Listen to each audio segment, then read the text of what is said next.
Good evening, everybody. Oh dear. Many apologies that I am late on here tonight. And the reason I'm late is because I've been having too much fun out with my family. So I apologise for that. Let's just refresh the page and see who's here tonight. Hello, Christine. I'm just saying, very sorry that I am late. My lateness was caused because I've been having too much fun with some members of my family.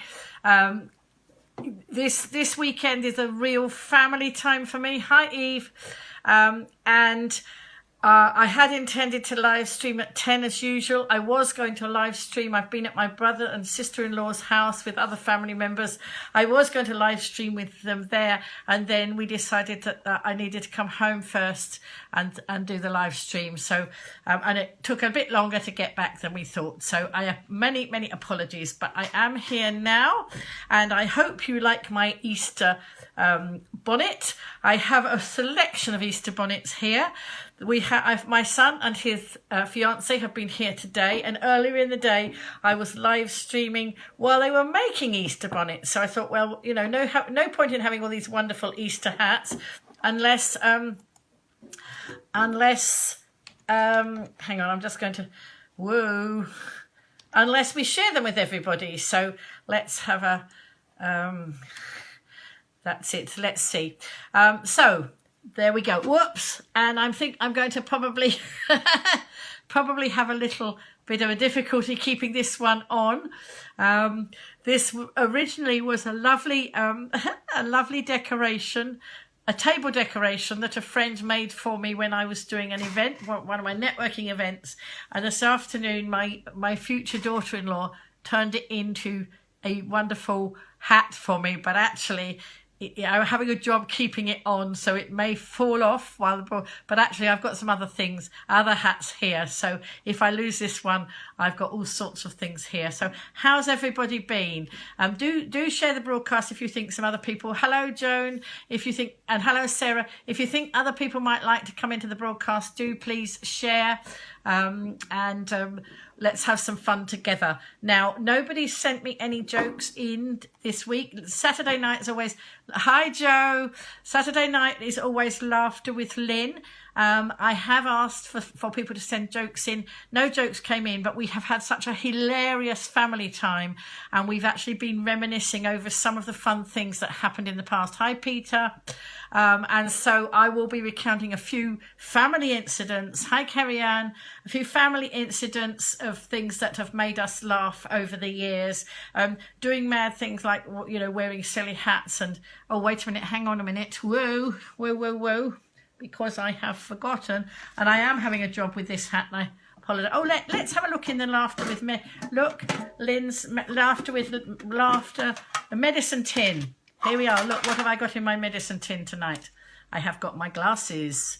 There we are. So now I got a hat that won't sit on and glasses that probably fall off my nose. So there we go. I am struggling. Anyway, what do you think of my lovely hat that my future daughter-in-law made for me, my son's fiance, lovely Cheryl. They didn't want to come in the broadcast. They were just dashing off, but they just dropped me home. Whoa. So there we go. So actually, I'm going to take this one off because I am struggling and it will probably fall down and make a big crash. So let's take that one off. And let's actually go with, now, my son surprised me. We were having a real Easter bonnet making session here earlier. So let's try this one. I don't know if this one will go on. Is this one any better? What about this one? Do you like this one? I need you at the end to tell me which one you like the best. So this one, there's no baskets were harmed in the making of this hat. So let's just pop on the old glasses too. Let's get into the real Easter spirit here. Hello, Jen. How are you? One of the lovely Ladies Go Live gang who encourage us to do these mad things. Maybe you're not quite so mad. I don't know. You're loving the Easter bonnet. You missed the other one. You just come in. I was wearing this one first, Jen. Originally was a flower decoration that somebody made me for the table, but tonight, and I was just saying, I'm late. You know, I had intended to be on at 10 o'clock, but I've had real family time. I've been having lots of laughs today. My son and his fiance are down for the weekend, and this afternoon we went across to my brother and my sister-in-law's, and we have had a hilarious time. But during the afternoon, I broadcast earlier, and I broadcast while my future daughter-in-law Cheryl and Toby were actually making the Easter hat. So watch out, there's other hats to come, there's other things, so if you stay in the broadcast you'll see them all. But just got to have fun. It's Saturday night, it's Laughter with Lynn, and I always like to make people laugh. The idea of my live streams are to inspire, educate or entertain. Emphasis very much on a Saturday night on entertaining, but if it makes you laugh and you think other people will enjoy it, then please share to other people. And maybe I might inspire you all to go out and make Easter bonnets tomorrow. Who knows? Anyway, as I say, no basket was harmed in the making of this one. And so, you know, it's amazing what you can do with things lying around the house. And I did do a quick trip to Poundland. And look, I got my tin here, my Laughter with Medicine tin. All right, laughter is the best medicine. Okay, and in there I found a little finger puppet, a little sign of spring, and you know, a little lamb here coming out of my... I am an ex-nursery school teacher, so you have to forgive me because I love finger puppets and glove puppets and all sorts of things like that, and dressing up, just, you know, all part of my style. Hello, Paul. And I so remember people criticising me for having a bit of fun and a bit of laughter. My goodness, I wonder what they think if they were watching in now. But, you know, am I bothered? I don't think so. I think I have such fun with you, my wonderful audience, that it doesn't matter what other people think. If you enjoy it, that just keeps me going. So let's have a look and see what else is in my tin. Oh, I have a piece of paper. I have an envelope in my tin, and I scribbled this while I was out at my my brother and my sister-in-law's house with my son and his fiance. I thought, I've got to do Laughter with Lynn. What am I going to do? So I used an envelope. I've had an Easter card in here. And so look, all the best, you know, recycle the paper. I've put some notes down here. And while we were at the table, I said to them, come on, give me some jokes. Well, I've got 2 jokes on the piece of paper, but I've got a lot of other funny stories on the other side. So let me give you the 2 jokes they came up with. This is very, very poor. My family have such a wicked sense of humour, but they didn't actually manage to come up with very many jokes. We were playing board games and having a lovely tea as well. So what do you call a man with a spade on his head? Let's leave that one with you. I want somebody to come in and tell me what you call a man with a spade on his head. Hello, Sarah. We're doing a bit of laughter with Lynn, and I'm very late tonight, but not to worry. So I want you to tell me what you call a man with a spade on his head.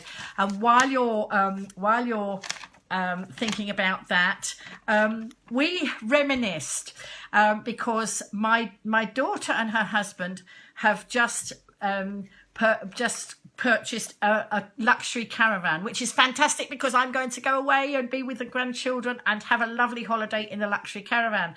And it set us thinking back to when my own children were little. So my grandchildren obviously are around now, you know, I've got young grandchildren, but it set us thinking about stories way back when my own children were little. And Toby reminded me of a story about a kite. And we used to go to a luxury caravan that my in-laws owned down in Wittering in Sussex, and we used to have many holidays down there. And I remember I must have probably only had 2 children at the time, so Tristan wasn't yet born. Toby was quite small, and Tasha was obviously even smaller. She was 40 last weekend, so we're going back many years. And we're probably going back about 38 years possibly. So when she was about 2 and he was about 4 or 5. No, actually I think he must have been a little bit older, because what happened, my husband was into kite flying. I have to tell you before we start anything, my first husband was very accident prone. We had more visits to A&E than I care to remember. In fact, I felt like asking them to give me a bed in the hospital because he just was so accident prone. Anyway, on this occasion, he was out. He took Toby round to the other side of the caravan. He was going to fly a kite. and he was flying the kite, but then for some reason he needed to come back to the caravan. So I'm not quite, as I say, I'm not quite sure how, we were on a caravan site. I'm not quite sure how old Toby was, but what Ivor did, that was my first husband, what he did, he wrapped the kite right round a tree and said to Toby, don't undo it from the tree. Well, saying that to a very inquisitive child, I think you can guess probably where this one is going. Or where the kite was going. The next thing I knew, I looked out of the window of the caravan. I couldn't see them actually while they were where they were, the other side of the caravan. But all of a sudden, I saw this kite taking off that looked very suspiciously like our kite. And of course, my very inquisitive son Toby had decided that Daddy said, "Don't undo it. I wonder what will happen if I unwrap this kite from round this tree." So unwrap it he did, and the kite took off. But, you know, these sort of things just happened to us. And as I say, certainly things like that happened to my husband very much. So that was the kite story. And then we reminisced over some other family stories. Wait a minute, I'm just going through the list. Because then my brother recounted a story that happened to my other brother about a hamster that died, or so they thought. And this hamster that died they put it in the bin. They obviously didn't give it a proper ceremony, you know, a funeral like you're supposed to do with these things. And so they put the hamster in the bin. Well, it was Christmas time and the bin collections didn't happen for about 2 or 3 weeks. And eventually they found out that this hamster wasn't dead at all. It was just alive in the bin, and, you know, gave them a bit of a shock, I think, when they found it. But, you know, we've had much amusement around that poor little hamster. But anyway, he came to life again. Another story of a hamster that one of my brothers had. This hamster did die. Well, no, it didn't die. It seemed to be very dehydrated. And so my mum decided, we're not a family of drinkers, so I don't know what happened here, but she had some brandy in the cupboard, and honestly we are mostly teetotal in our family, or a lot of the family are. My parents certainly were mostly teetotal. And so when this poor hamster was sort of gasping, it seemed to be gasping its last, my mum gave it some brandy. And it revived, it licked its lips and it revived, and it brought it right back to life. So we called that hamster Brandy Ball after the brandy that brought it to life. So we don't do very well with pets in our family, as you can tell, you know, with the hamsters. Another hamster story was that we had a hamster that got out, and it got out. This was when my children were small, and, you know, I was grown up then. I had small children, and we had a hamster that got out in a cage downstairs and made its way upstairs, and ended up, there was some food in a bag next to one of the children's beds, and this hamster made its way all the way upstairs and found this food, and you know, was sort of wonder what that noise was, and then we detected it was the hamster who was doing an escape. And then we had, I don't know whether the next one was the same hamster. You know, we don't have a lot of luck with these things, but this hamster, the next hamster, again, well, I think it probably was the same hamster. It got out and we couldn't find it. We didn't know where it was. But then we had a piano in our lounge.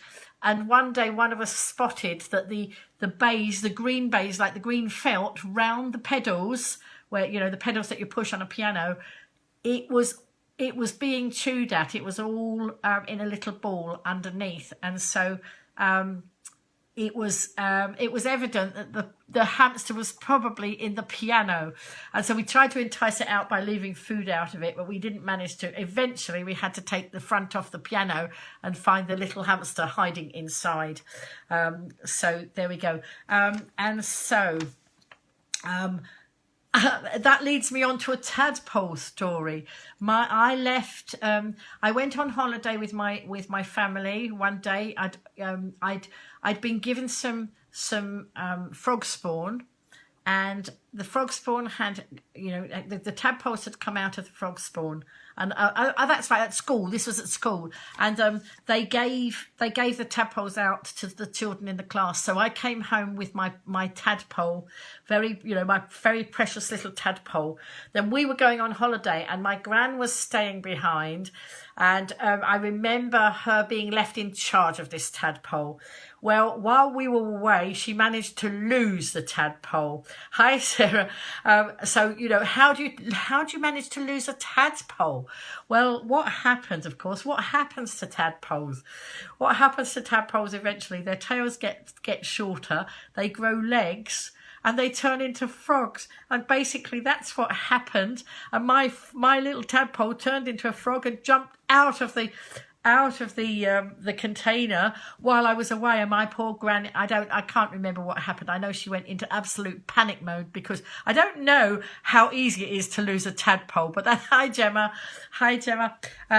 So she managed to lose a tadpole. I don't know, I don't remember now what my reaction was. I just remember the story of her being very panicky because my tadpole had grown legs and hopped away before I came back on holiday, off my holiday. But such was life. Yes, we were not a family really that did pets very well at all. And so really, I think this whole evening is going to be about pet stories. I was going to say, oh yes, the other story I told, I must have had an incident with a dog many years ago. I was terrified of dogs at one stage. I've got more over my fear now, but I used to be absolutely terrified of dogs. And so we used to live in a big house in West London.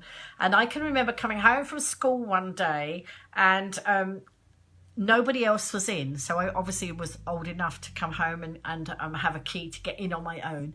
And so I went in on my own, and I went bursting into the kitchen to find a dog growling at me. Now, we didn't have a dog, or I didn't think we had a dog. We'd never had a dog up until that point. And oh my God, I was terrified. My heart stopped. I banged the door shut and went into panic mode. What is this dog doing in our kitchen? Bearing in mind that I was frightened of dogs at that point, and this didn't do much for my, my confidence or my sanity, I don't think. Maybe that's the excuse for everything that's happened ever since. I'm not quite sure. So I just went and sort of hid in another room until my family came home, and I said to Mum, there's a dog in the kitchen. She said, yes, I know. I put it there. Oh my goodness, what had happened? Somebody else had had a dog that was uncontrollable, and my mum decided to feel, bearing in mind we're not a family of animal lovers. We hadn't had pets in the past other than goldfish and hamsters, and there's a goldfish story coming too. And so I thought, what on earth has she got this dog for? Anyway, we ended up calling this dog Taffy, but Mum had taken it in because somebody else was getting rid of it because it wasn't behaving very well. Why on earth she wanted a dog when she got 4 children who perhaps didn't behave very well, I have no idea. Anyway, we had this dog for a while, and it got up to all sorts of things. It chewed our clothes. It went missing. I can remember one day we lived our road at the top of our road. There was a park, and one day we took the dog to the park, and it ran off. It ran away, and we got shut in the park. They shut the park gates. We were still in the park. We had to climb up over the railings to get out of the park. But eventually this dog, it was too much for us. Mum, I don't know why Mum ever said yes. She's not the sort of person who would normally make that sort of decision, to take a dog in. But for this, she did. And as I say, I was absolutely terrified of it. So actually, I think it's time for a change of hat, don't you? Let's see what else we've got. Whoops, lost the glasses. Let's have this little hat now for the next part of this. Hi, Tanya. Hope you're well. We're doing a bit of laughter. We're having a few laughter pet stories. All sorts of mad things that have happened with pets in my family. And so there was the time again when I was a young mum, and I let the children have goldfish. I could cope with goldfish. Didn't want anything else. So, Frank's watching from Rochester. And who is Frank? Rochester, is that New York? NY, New York? And hello, Frank. Let's put me let's complete my my desire. There we are. I hope he's enjoying. I hope you're all enjoying the stories that I tell. An old friend of mine. Oh, lovely. Well, it's really nice of Frank to be here as well. Thank you. Anyway, the story of the goldfish. Now, wouldn't you think that goldfish, that I might, bearing in mind I'm not an animal person, would you not think that having goldfish might be the easiest thing for me to do? Well, yes, maybe. You're making me international. I know, this is wonderful. What an international audience. This is really, really lovely. Thank you, Sarah. Thank you for sharing. So yes, so a goldfish. You shouldn't be able to get into much mischief with a goldfish, I wouldn't have thought. But of course, guess me. Hello, Frank. Yes, lovely. Oh, super duper. Hello, New York. Oh, greetings from I'm on the Isle of Wight, just off the south. Oh, well, you know, probably because if you know Sarah, she's on the Isle of Wight. And Sarah and I met each other on the bus the other day. And we became friends on the bus. And then Sarah connected with me on here, and she's been coming into my broadcast, so obviously I must be amusing somebody. Hi, Kim. Some new people coming in here. Really lovely to see you. Saturday night is always laughter with Lynn. Oh, Kim's from Connecticut. My goodness. Wow, what a lot of people coming in here from different places tonight. That's really nice. So you brought her too. Well done, Sarah. Oh, you deported her. That wasn't very nice. What did she do? Perhaps she told jokes as badly as I do, maybe. I don't know. Anyway, I'm going to try and finish this fish story, but please interact. I love it. I love it when you interact. And if any of you have got any jokes to tell, please tell those as well. And also, I'm still waiting for somebody to answer, what do you call a man with a spade on his head? Which was one of the crummy jokes that my family came up with this afternoon. And so we're waiting for that answer. Anyway, so let's get this story of the fish out. You know, I feel a bit like yes, clean jokes, only clean jokes. That's right, Sarah. And I feel a bit like Ronnie Corbett, because he always started a joke and went off on a tangent, didn't he? And then never got his stories finished. So I must be the female Ronnie Corbett. I'm a little bit taller than him, I think.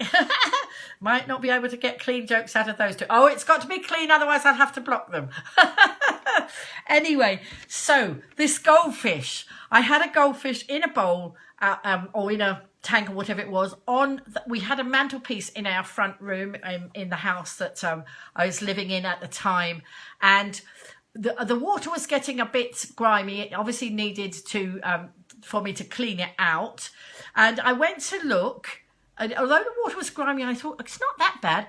My goodness, where's the goldfish? I can't see the goldfish. And so, oh my, I looked a bit harder, and the goldfish had jumped out and was sitting on the top of the on the mantelpiece. So I dashed into the kitchen and got a fish slice, because what else would you get to pick up the fish than a fish slice? And I picked the fish up, plopped it back in the water, took the whole thing into the kitchen, got some fresh water. Obviously, I must have fished the fish out and changed the water, plopped the fish into the clean water and put an aspirin in the water. Oh, sorry, Kim, if we've lost you on the clean jokes. So I put an aspirin in the water, and I'd heard that if you put an aspirin in the water, it can revive goldfish. I mean, I don't know, you know, I had heard that story somewhere, so I thought, well, I'm going to try it. And actually, that worked. It worked. So if ever you look, this is one of Lynn's top tips.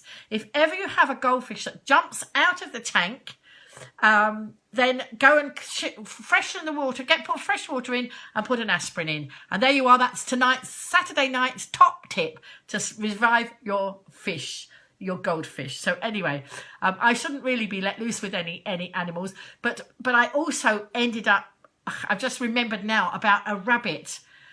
And I was persuaded to have a rabbit. Goodness knows why I ever let my children have a rabbit. Yes, Mummy, we'll clean it out like they say. And of course, they never did. And I don't like animals. I don't mean I don't like animals. I've never been very confident with animals. And it's just these, you know, that just makes all these more things, you know, just to, well, that's why they become a story to tell, because You know, I was just, I didn't like the, can you imagine trying to clean out animals when you actually don't like handling them? That's what happened to me. So anyway, we had this rabbit, and again, it chewed the children's clothes. It got up to all sorts of mischief. So eventually I had to find somebody who really wanted to love and care for this rabbit. So that's what we did. So she doesn't know any clean jokes. Okay, well then she better not say. She just needs to watch. Or if you've got any funny stories, you can come in with funny stories. If anybody wants to join me on the screen, I can split the screen and bring you into the broadcast if you've got clean jokes to tell, mind you. But she doesn't know any jokes. Oh, right. Okay, well, we'll have to find some for her. We'll give her some, we'll pull some crackers and find some in the crackers. There was just another story. Before I had a family, a lot of you might know that my history is that I was 30 years a teacher. Well, before I had my family, I taught in the state system. And the first school I taught with was a school in Perivale. And I was persuaded, again, don't ask me how, I was persuaded to have a guinea pig in my classroom. And, you know, just don't forget, I don't like handling animals. I never did. I'm getting better. My daughter's got cats. I will stroke the cats.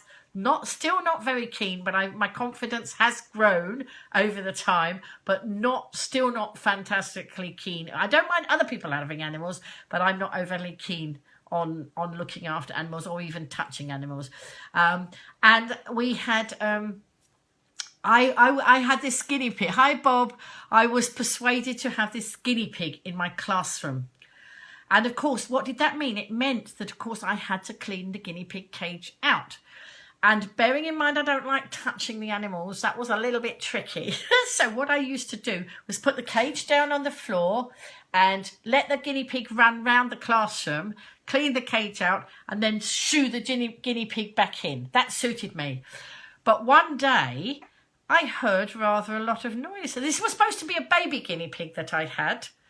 And one day I was about to clean the cage out, and I could hear rather a lot of noise going on from the cage. There was one bit that was open, and then there was a little bit at the side that was closed, like the little nighttime house bit. And I opened the cage, and the guinea pig had babies. And oh dear, I really didn't know what to do then. I really had to call for help because, you know, one guinea pig was one thing, but having a guinea pig that had suddenly produced some babies was just totally something else.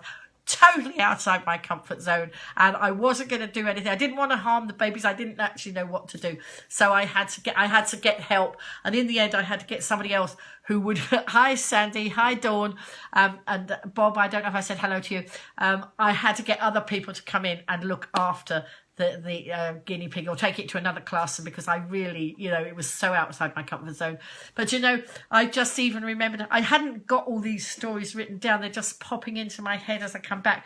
When I was at school myself, we had a hamster in the classroom, and we were allowed, people were allowed to take it home for a weekend. And I don't know, I don't know if this is where any of the fear came. I don't think so. But I was allowed to take it home one weekend. I think I went to open the cage or something, and this I think the guinea pig was called, no, this was a hamster, and I think it was called Judith. I don't know why the hamster was called Judith, but anyway, that's the name of the hamster. And I went to open the cage, and the hamster bit me. So this might be where I've got my fear of animals from. And my dad always used to laugh when he said, "Oh, you came home," he said, "Oh, Judith bit me." You know, but anyway, so animals and I don't actually do very well together. Children and me, that's much better, much better. I'd rather look after a whole pile of children than I would any animals. But and talking of animals, this was a funny little story my brother told. My brother, who I've had been to today, my brother and my sister-in-law, he was recounting a story from when he was a teacher at school, because we're a family of teachers. And he in the old-fashioned days when we were teachers, you know, the children would come up with their spelling books, and they'd want a word written in their spelling book so that they could get, you know, so that they could go and write their stories, you know. And that's how we used to do it. We used to, obviously very different in schools these days. And this little boy came up and he asked my brother how to spell woof. See, keeping the animal theme here, do you see? How do you spell woof? So my brother put down W-O-O-F. What he should have done was say, well, what's the sentence that you're trying to write? Or that you want to write. Hello, Andrew. And so when the little boy came back with his book, his writing, that he'd done, he put, I went shopping, woof, my mother. So, you know, that was a funny little story from that day. And so, my son was telling a story about how you could get it was about buttered toast. I don't know if I've got this right, but how to stop your buttered toast falling butter side down. You know that usually falls butter side. If you drop your buttered toast, it usually goes butter side down. Apparently, and I don't know whether he's ever tried this. I don't know quite where this story came from. If you strap it to the back of a cat, it will not fall or butter side down, because when a cat falls, it falls and lands on its feet. So that was just a bit of a crazy one there. So there we go. And a little story. I have told this little story before. My daughter, the one who, you know, I've only got one daughter, but she was 40 last week. But when she was about 3 or 4, I suppose, she started joke telling. And she said a joke, something like this. She was playing I Spy with my dad. So she'd say something like, I spy with my little eye something beginning with W. And so my dad would go through all the things that started with W, and eventually he'd give up and say, well, I don't know. I give up. What is it? And she'd say ladder.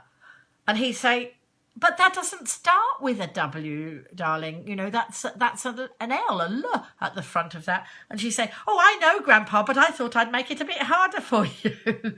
And now I think she's on the receiving end of jokes from my grandchildren. So, you know, I think, you know, they're probably doing the same to her as she did to him. I don't know. I'm looking forward to some granny time very shortly. It's a lot of family time around here and around Easter. So really, I'll come back with some of the children's jokes when I've been to see them and share them with you. Anybody give me the answer to that joke? What do you call a man with a spade on his head? I think I might have to give you the answer because nobody's answered me on that one. I'm going to tell you, and actually it's a very relevant because it's Doug. Doug. My dad was called Doug. And actually, what do you call a man without a spade on his head? Maybe you know. Yes. Oh, well done. Yes, Andrew, you got there. I'd asked it before you came into the broadcast, and nobody come up with the answer. And sorry, I didn't give you time. It was. Hang on, were you repeating the answer to the first question? The second question was, what do you call a man without a spade on his head? Well done, that's it, Andrew. I'm glad. I love the participation. Actually, my dad's name was Douglas, yes, but we called him Doug for short. And he had a wicked sense of humour. I think it's where mine comes from. I think it's time to change my hat, don't you? Let's have something else.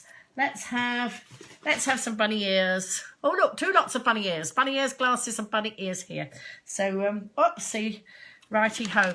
So, let's have a look. Oh, now, tonight, it was really much fun because Cheryl is my son's fiance. And, of course, some of the stories that we were recounting, some of the family stories of the fun we were recounting tonight, we had to give her the whole story because, of course, she wasn't she wasn't connected to us way back when my children were small. And my dad, Douglas, he used to run. We used to have big parties, big family parties with party games.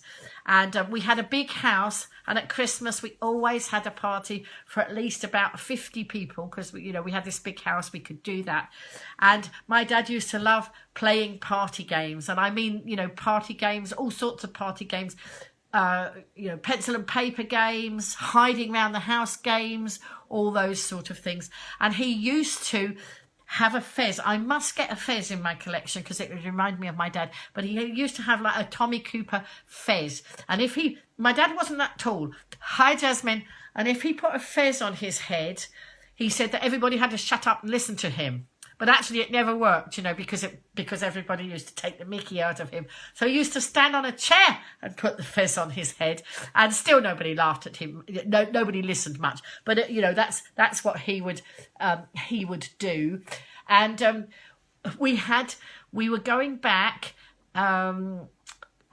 Actually, my future daughter-in-law Googled this, because what happened, we used to have some cereal called Puffkins, and I don't know anybody on here in my generation whether you can remember Puffkins. They were a cereal, but we used to have a little something inside the cereal. You know, they used to put free toys inside the cereal, and this little thing was called a Poppet Puffkin. And what we did, they came in all sorts of different colours, and they were like a funny little character, and it would have a thumb up here, and it would have an arm out here, and this one, the thumb of this one, there was a pip on it that would hook into the next one, so you could join them up in a long row, and you could build them all up this way. Anyway, you know, they were obviously for children to play with, but of course my dad used a lot of children's toys in his party games. So we had this huge collection of Poppet Puffkins, and my brother and I was talking today and wondering where they ever went, because they gave us so much humour over the years.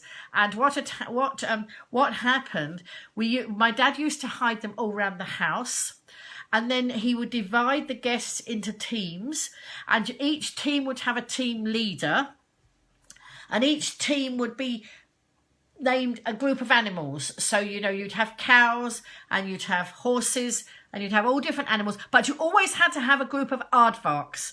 Now, I don't know what noise an aardvark makes, but none of us ever knew what a noise an aardvark made, but we used to have to call out, aardvark, aardvark. Anyway, so what happened, we'd be given the go-ahead to go round the house, and only the team leader was allowed to pick up the Poppet Puffkin. So the idea was that the team that got the most Poppet Puffkins at the end was the winner. But what you had to do is you had to go off and find the Poppet Puffkins, and my dad hid them and made it quite difficult to find them. So he would put them. We only ever had one black Poppet Puffkin, but he might be sitting on a black telephone, and you know, the red one might be sitting in some red flowers or whatever it was. So he tried to hide them so they weren't very obvious, and so we would go round, and the idea was to stand. If you found one, if you were a team member, you weren't allowed to touch them. Only the team leader was allowed to touch them. So you'd stand there, and you'd stand making your noise. So, you know, so there might be 2 or 3 of you standing over the same Poppet Puffkin, waiting for a leader to come, and there'd be all this animal noises going on. But the real secret was, when we got really clever, of course, you didn't actually call it. If you found one, it was better not to call attention to it until your team leader was near you, and then you'd suddenly start making the noises, because you didn't want the other teams to find it and find the leaders. And we had tremendous fun over many years with our Poppet Puffkins. And I was telling the family, I remembered, because I don't know. Oh yes, my sister-in-law, I think, was in our life, but you know, it was in the family at that point. Obviously, my son's fiance wasn't, so we were explaining. I can even remember the bent old, battered old tin that these used to live in. Anyway, we don't know what's happened to them, but Cheryl, Toby's fiance, she looked them up, she Googled it, and we found the picture of them, and I meant to have it so I could actually show you. What I will do is find a link to it. Let's see if I can find Poppet Puffkins. But we found out that it was the cereal. Let's have a look. The cereal was by Weetabix, and we didn't know that. Oh, here we are. Cereal Poppet Puffkins. Whoops. Oh, 1959. And let's see. Oh, crikey, it's taken me to a page on... This one's taken me to a page on eBay. Wonder if we were looking to see if we could buy some, because it would just, you know, it would be such fun. So I don't know. I was trying to find a picture of them. Hang on. Let's see. Yes, here we go. Right. So folks, look, there's only a couple of them here. Whoops, hang on, I got to move you. Just trying to turn the camera around, folks. Look, there's a blue one and a white one, a little poppet puffkins. And that's what we used to go around the house looking for. How mad were we? But such fun. Right, turn you back. So there we are. We used to have all sorts of games. My dad used to do all sorts of things. So yes, look, there we are. Weetabix. And it looks like we probably... Oh, they're on... Oh, they've been sold, but people are selling them now. I don't know how much they're going for. It'd be interesting because we got them all free. But there you are. So that's a lot of the fun and the laughter that we had as children. I hope that's made you laugh a little bit. And so I don't think I've got any more than that. But I have had a wonderful day with my family. Lots and lots of laughs with my family. Actually, I think we need another hat. Sorry. Got to do the whole routine. Look. This beautiful one. You might have seen me wearing this hat the other day. But I have to go like that so you can see all the feathers down the back. I wore this one the other day when it was wear a hat day. And it was plain white the other day. And this afternoon, Cheryl has been decorating it up. We seem to have lost a chick off there. I think it's in the bottom of my bag. But we had a lot of fun and laughter. In fact, this afternoon I did a live stream while Toby and Cheryl were making these hats. And those of you who've just come late into the broadcast, you didn't see all the other hats. This was one of the hats I was wearing earlier. This was the hat I started off with. Look at all these wonderful Easter bonnets. And how appropriate is it? Because it's just still the last bit of March. And March was Wear a Hat month. And that was highlighting brain tumour charities.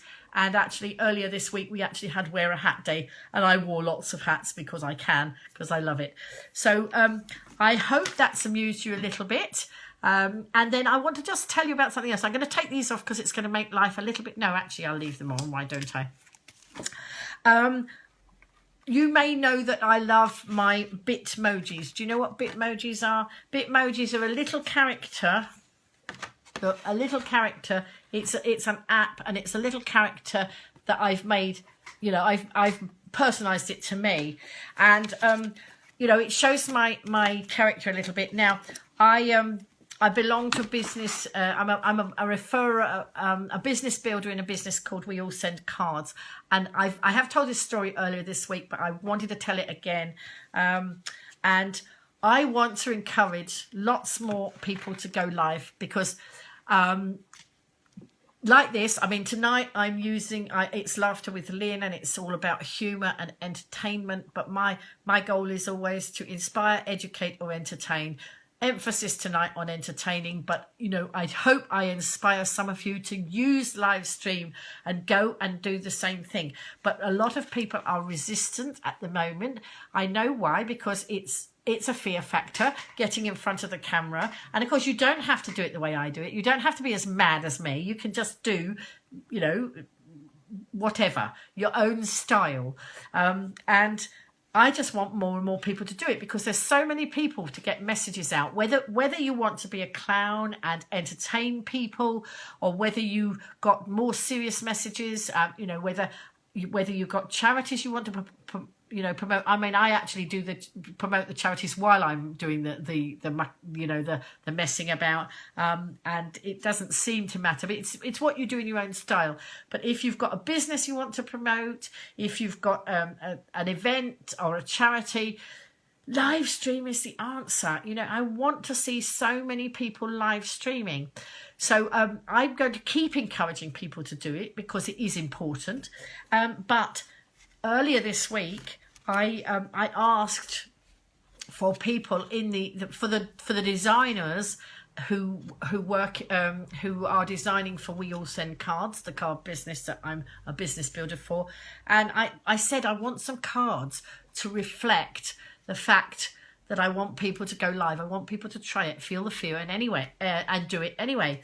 And a couple of the artists have already come up with designs. One of them. I've ordered hers. The other one I'm going to be ordering, but I want to show you what they came up with and how marvellous it was that I just said, hey, I want a card like this, and it was produced for me. And this one was one of the ones that Leslie produced. I don't know if you can see it. It says "Go live." I know it's back to front. That's because we're on Facebook Live, and that's what it does. Feel the fear. So it's "Go live." Oh, thank you, Andrew. My goodness, an average for $19.99 each. My goodness, we got them free all those years ago, and it was not like 1958. And Andrew's come up with that. Thank you, Andrew. Andrew is an expert on eBay and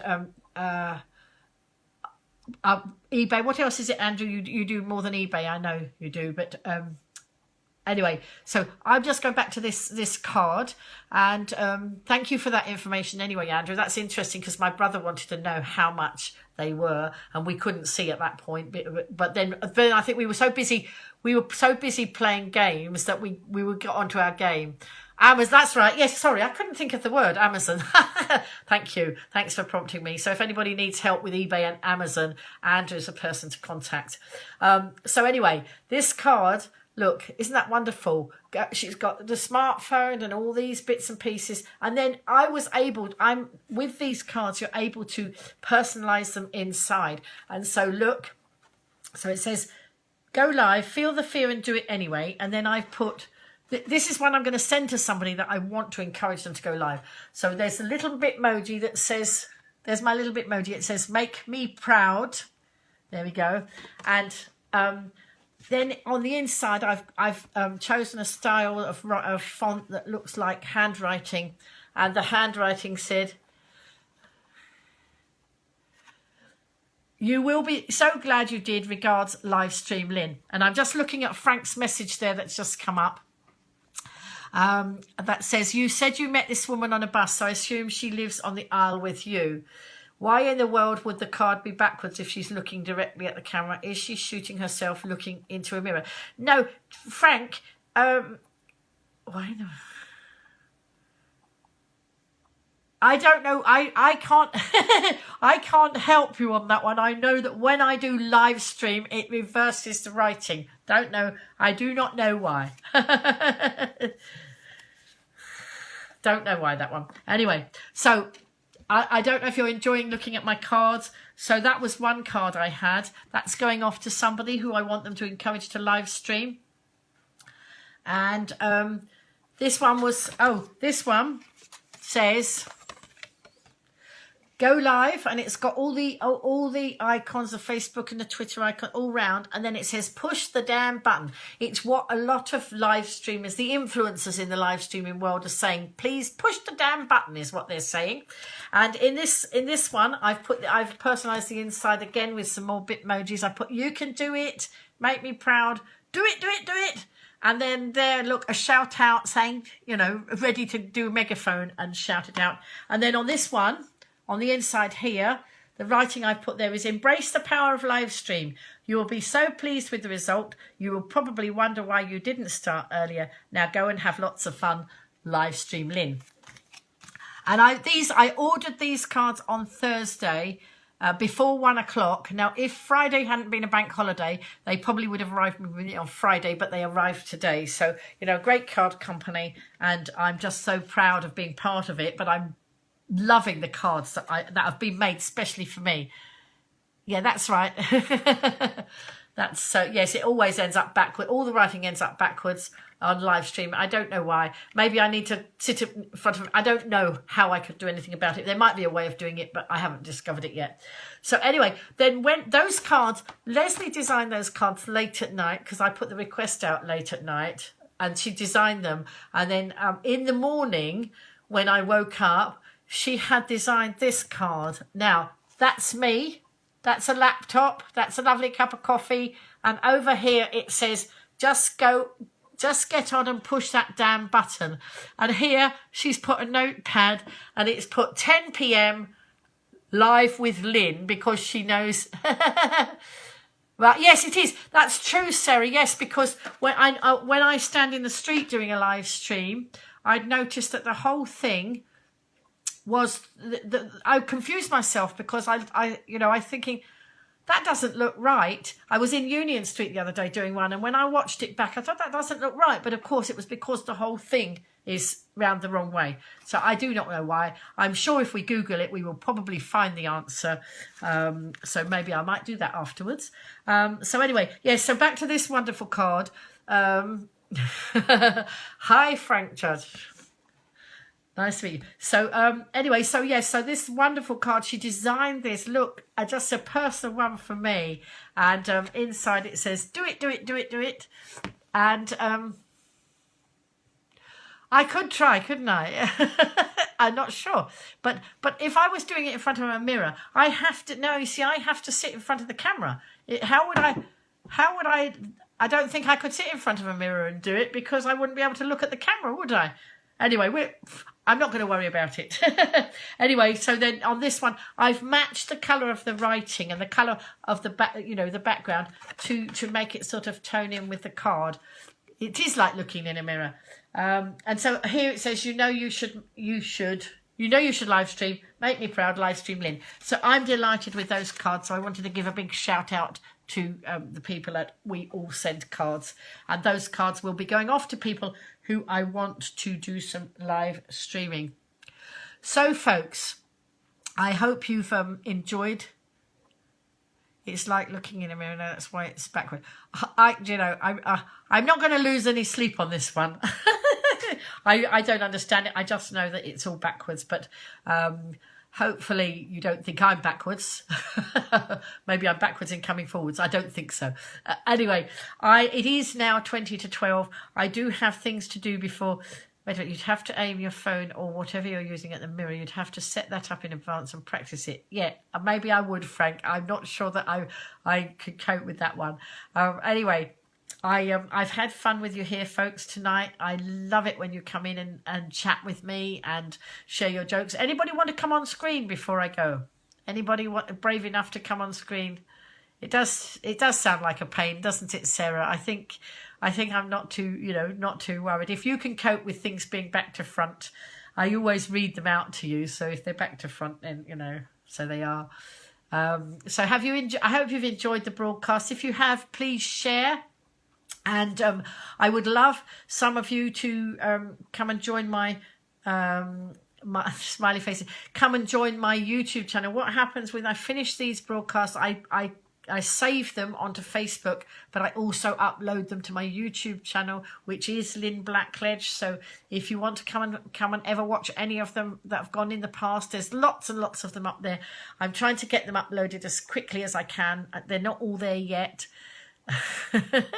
And so it'd be nice to have some. If I get some more subscribers, we can hit the 100, and then I can do more things. Apparently, I've got about 73 subscribers at the moment, so it would be nice if you do find me on YouTube. And so there we go. Right, okay. So hopefully now I'm just trying to think what's happening tomorrow, because I've got family around. Not sure whether I will be broadcasting at 10 o'clock tomorrow. If I am, I might be broadcasting on the move. So we will see about that one. If I don't broadcast tomorrow night, please forgive me. But I will try and catch up with them. I will do various broadcasts on and off in the day like I do. I do my top tips from the bus stop. Don't forget the top tip tonight was if your goldfish jumps out of the tank, refresh the water and put an aspirin in it. That's one for an entertainment night. I do more serious ones than that through the week about business or about life in general. So anyway, on that note, I'm going to go. I'm going to love you and leave you. I thank you for coming in from whichever part of the world you came in. Going international tonight was absolutely amazing. We went international on Carnival night. We had lots of people in from around the world when I was live streaming the Carnival. It's lovely that you've come in from way across the water, not just across that little bit of water that we call the Solent, but much beyond that. So thank you ever so much, and I love you lots, and I'll see you all again soon. Bye for now.